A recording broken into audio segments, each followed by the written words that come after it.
So the winter garden. How's the winter garden going? Carrots, they've been growing in winter. Some over here not growing in so much. Different variety planted a bit later, they get a bit less sun. So we get shade from these houses, these fences. Fences shade to about here, so these will get even less sun. Weeds for the chickens, kale, stinging nettle for stinging nettle tea, which is awesome if you make a really strong one.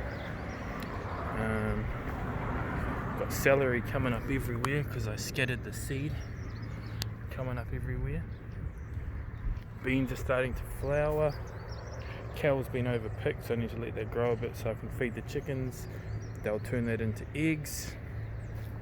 We have this covered area here, so everything in here is growing, 2-3 times faster as outside this sheltered area. Doesn't get hit by the frost, the cold in the morning so much. There's a bit of chicken food in here. Planted the top, where this side doesn't get a lot of sun. Over the back here, planted a few little areas. We have some nice chicken food. Some kale, lettuce, chickweed in there. And I'll be planting strawberries in here, I think. Next. So that'll be next. Strawberries. Somewhere to put the strawberries, somewhere to put potatoes in spring. I'll work that out later. Bok choy is growing good. It can all be eaten. It'll be going to seed by the looks. Broccoli's coming along well. Hopefully these will be a lot bigger in August. Chinese cabbage down here. My wife loves it. The celery's getting a bit old, but there's a decent amount of celeriac root there to eat. There's a couple of spots here where we've pulled out celeriac, made soup, very good. The salad here can be just chopped with scissors over the top, you get a nice salad. This is self-seeded stuff. Beans in here.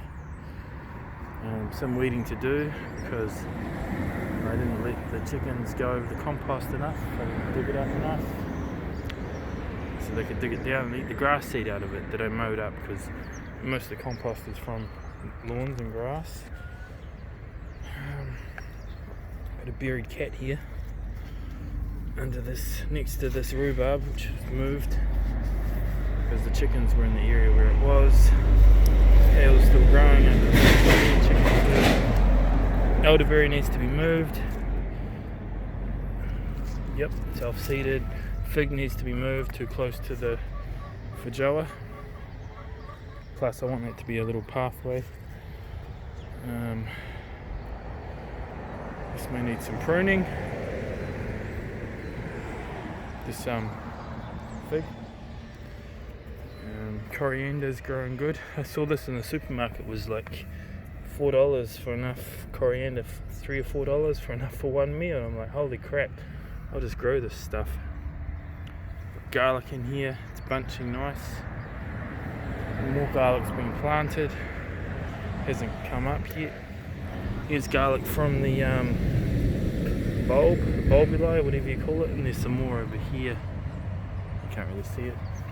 I've been thinning this quite a bit, thinning it, feeding the chickens, and eating the radish, daikon radish root in soups. I have been picking these silver beet. Most days I have silver beet, and it grows back. And greenhouse. Got about 4 or 5 degrees warmer in here during the day, and it needs a weed, but we have got, see how much more the silver beet grows when it's spaced and it's given shelter in the greenhouse. It's just going off in here, so it's good winter food into spring. Also this area I could put the chickens in because it gets a bit cold, and we have a compost here generating some warmth also. Plenty of lettuces growing here too. So yeah, this could also be a chicken house. They'll produce more eggs, but I'd lose all my silver beak, which is growing quite well in here. Maybe in August. Spring. I could move them in here in spring. We just have a little door at the moment. That's probably how it'll stay. Chickens are back here. It's a bit muddy and they need wood chips. They need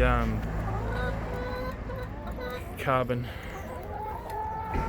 But at least they got a nice house here they can go and sleep in. And yeah, so that's the most of the garden.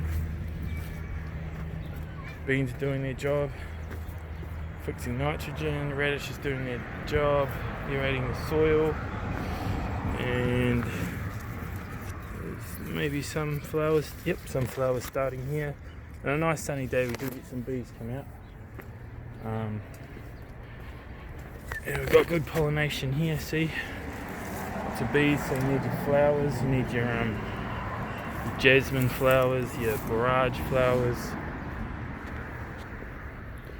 Attract lots of bees to pollinate your own fruit trees. These have got this crop on them here, which I've been harvesting, and they've got a new crop. So harvest these, and then more energy will go into these. And this one here also got 2 crops on it, so I've got a nice bunch down here, and then you've got another crop here. And this must fruit later, flower later, fruit later, because this grapefruit doesn't have anything. But this one here too is another crop. So lots of seeded nettle and chickweed in here, but I do have a row of kale. You can see it. A row of miner's lettuce. A row of I think these may be kohlrabi. And there's actually a row of garlic that hasn't come up yet, and then I have a row of beans. A few Swedes I'm going to let go to seed. And I have my nettle and chicken food, chickweed. I'm just letting grow here, and also, you know, harvesting all the time.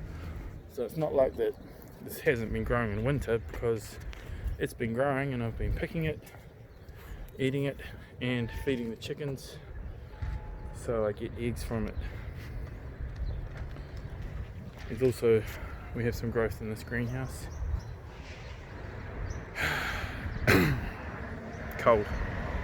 It's been a cold winter, but today's not too bad. Yep, not too bad.